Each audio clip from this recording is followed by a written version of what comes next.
Since we are creating our own custom theme, we are free to make use of any type of font which we would like. I'm going to make use of a Google font in this theme, and you can of course choose any others which you prefer. You can either search for Google Fonts, or you can head over to fonts.google.com. Take a look through these and select any which you prefer for the theme. Or you can follow along with the same one as me, which is going to be called Merriweather. So let's do a search for Merriweather, and this is the one we want just here. From the drop down here, we can select which version we want.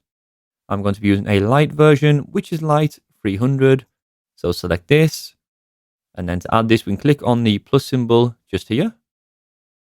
This then adds it down at the bottom, and then we can expand this to get some of the information we need to include it into our project.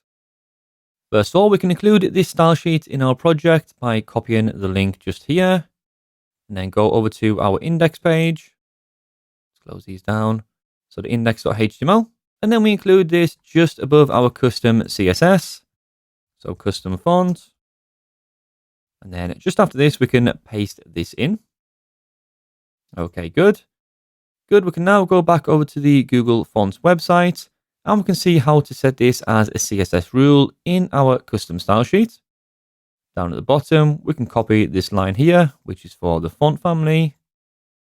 And then over in our custom CSS, let's add this in. Let's first grab the body selector and then paste in the font family, which is going to search for Merriweather if it could be found. If not, it will default back to a standard serif. Give this a save, and then back over to the browser. Reload our index page. And in fact, just need to save the index.html. Give that a save. And then reload. And now we see the custom font has taken effect in the browser. And this is all we need to do to include custom Google fonts in our project. And next we'll move on to creating the header section.